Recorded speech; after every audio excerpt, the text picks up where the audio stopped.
On est plutôt pas mal là, hein, je crois. Bonjour, bonjour, ici Clem. J'espère que vous allez bien. On se retrouve aujourd'hui sur ma chaîne pour parler d'un sujet qui m'a été ô combien demandé en commentaire. Aujourd'hui, on se retrouve pour parler des abdos. Donc aujourd'hui ce sera une vidéo conseil et aussi une vidéo un petit peu plus personnelle où justement je vais vous expliquer tout ce qui a marché sur moi, donc ce qui peut très bien du coup marcher sur vous. Donc au menu aujourd'hui on va aborder une très grosse partie sur le training, sur comment travailler ses abdominaux, et ensuite je vous donnerai quelques petits tips sur les bonnes habitudes à adopter au quotidien. Si vous êtes prêts, c'est parti, on y va. Tout d'abord je vais commencer par vous parler de moi et je vais justement pas vous envoyer des paillettes dans les yeux ou vous mentir. Les abdos, ça a toujours été mon point fort. Bref, tout ça pour vous dire qu'en fait c'est pas parce que j'ai eu un ventre plat déjà de base que je n'ai jamais eu à bosser mes abdos. Et aussi d'autre part pour vous dire que ce n'est pas parce que justement vous avez des facilités à stocker sur cette région là du corps que vous n'arriverez jamais à améliorer la chose et que vous ne parviendrez pas à de tels résultats. En fait la bonne question à vous poser c'est de savoir si vous avez besoin de solliciter beaucoup vos abdos ou non pour voir des résultats, et en fait ça va déterminer un petit peu l'intensité, la fréquence que vous devrez y mettre dans votre entraînement pour voir une évolution physique. Mais d'abord, petit rappel anatomique. Les muscles qui composent les abdominaux sont au nombre de 4. Le grand droit, c'est la fameuse tablette de chocolat que vous avez du sternum jusqu'au pubis. Vous avez les petits et les grands obliques qui se situent sur les flancs et au milieu. Et enfin le transverse qui est situé sous ces 3 muscles. 3 premiers sont des muscles dits superficiels, donc c'est-à-dire qu'ils peuvent se voir directement sous la peau. En cas de bon développement musculaire, le grand droit et les obliques donneront à votre sangle abdominale une apparence bien puissante, de gros abdos bien visibles. En gros, leur travail ne permettra pas de réduire le tour de taille si c'est ça que vous voulez, puisque justement, comme tous les autres muscles, si vous les développez, ils grossiront. Attention donc à limiter les exercices stimulant particulièrement le grand droit si votre objectif est de réduire votre tour de taille et d'avoir un ventre un petit peu plus plat. Passons au muscle le plus important, le transverse. Le transverse est un muscle dit profond parce que justement il se situe sous les 3 autres. Il n'est pas visible à l'œil nu. Pour le coup, il a plus un rôle de maintien que de mouvement. C'est lui qui va vous permettre de maintenir vos viscères et vos organes. C'est celui qui va pouvoir réduire le diamètre de votre abdomen et aussi qui participe à la respiration. Du coup, dans une optique de ventre plat, c'est lui que vous devez travailler en priorité. Des études ont montré que le seul travail d'un transverse peu tonique peut vous permettre de perdre quelques centimètres au niveau de la taille, et ce sans la moindre perte de gras. Ok, du coup, maintenant qu'on a fini notre petite entrevue anatomique, passons à mon expérience. Le premier point, et ça a été vraiment indéniable, c'est le fait d'avoir toujours progressé en musculation avec une majorité d'exercices complets. Par exercice complet, j'entends bien entendu des exercices polyarticulaires qui sollicitent plusieurs articulations en même temps, que je réalise généralement en libre et qui justement me forcent plus ou moins à utiliser mes abdos comme muscles stabilisateurs. Deuxième petite parenthèse anatomique.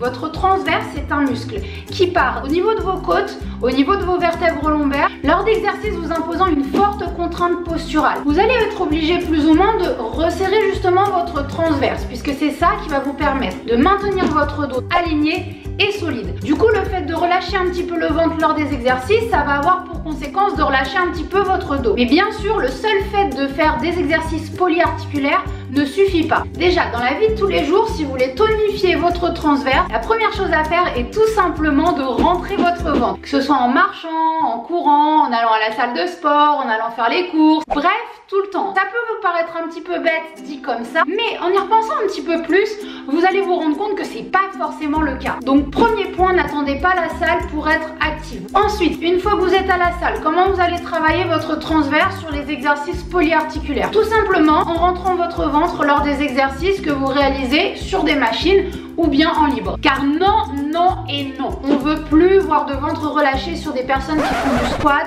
de la presse, etc., etc. Si vous travaillez avec des charges assez conséquentes et que vous faites vos mouvements avec un ventre relâché, cela aura justement pour conséquence de mettre une pression supplémentaire sur vos organes et de faire sortir et gonfler votre ventre. Alors en fait, je vous parle de ça parce qu'il s'agit malheureusement d'un phénomène que j'ai rencontré. Par expérience et même avec un ventre plat de base, quand j'ai commencé à soulever des charges assez lourdes, en fait ça a donné un petit peu l'effet inverse. Donc je me suis retrouvée avec un ventre plutôt tendu, le bas du ventre qui était tout gonflé et je comprenais pas vraiment pourquoi. Avec du recul et un petit peu de connaissance du coup, j'ai réalisé qu'en fait c'était parce que j'engageais pas mes abdos sur les exercices que je réalisais. C'est une chose à bannir complètement. Sur le long terme, vous arriverez juste à vous créer des dysfonctionnements que vous n'aviez pas forcément avant et au final la pression mise sur votre sangle abdominale fait que votre plancher pelvien se détendra complètement. Bon alors je vous passe le côté glamour de la chose. À terme, vous risquez des descentes d'organes, des fuites urinaires, des incontinences, etc.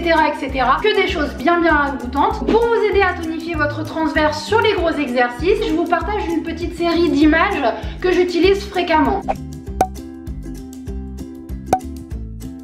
Ensuite, pour ce qui est du travail spécifique, pour ma part, ça fait un bon bout de temps que je fais plus du tout de crunch. Il va sans dire que le gainage est votre allié number one. Pour vous aider, je vais commencer déjà par revenir sur la position de base qui est la planche. Oui, la planche. Cet exercice qui est malheureusement torturé tous les jours en salle de sport. Quand vous faites une planche, le plus important, c'est pas tout simplement de la faire et de la maintenir, mais aussi de vous focaliser sur ce que vous allez travailler et de vous focaliser sur les sensations. Commencez déjà par bien placer votre dos. Imaginez que quelqu'un vous pousse vers le plafond par le nombril. L'important lors de la planche est de bien rentrer votre ventre et d'effectuer une légère rétroversion au niveau du bassin. Pour cela, vous pouvez tirer légèrement votre pubis vers les côtes, serrer le bas du ventre comme si vous vous reteniez d'aller aux toilettes. En gros, effacez votre cambrure lombaire. Faites un dos plat. Sans ce placement du bassin, non seulement vous sentirez rien au niveau des abdominaux, mais en plus ça va tirer sur vos lombaires. Pensez aussi à descendre vos omoplates dans le dos et à tirer vos talons vers l'arrière pour bien vous grandir. Normalement, une bonne position, ça rendra l'exercice beaucoup plus difficile. En plus de la planche, vous pouvez, dès que vous maîtrisez bien ce mouvement, ajouter des difficultés et des variantes. Par expérience, quand je travaille mes abdominaux, je le fais toujours de façon à favoriser des exercices d'instabilité. Généralement, j'utilise un TRX, une Swiss Ball ou des choses qui sont instables pour pouvoir justement travailler mieux sur l'engagement de mon transverse et sur ma posture. Mais aussi, pour rendre l'exercice plus difficile, il m'arrive de faire du gainage dynamique ou alors d'enlever des points d'appui sur le sol pour rendre l'exercice plus difficile. Du coup, j'essaye toujours de garder la position de base que je vous ai décrite précédemment. Et enfin, côté training, c'est très certainement la chose qui a le plus changé dans ma manière d'entraîner mes abdominaux. Je me suis mise au pilates. Hé, je vous vois venir, hein. Ah, le pilates, c'est pour les petits vieux, etc.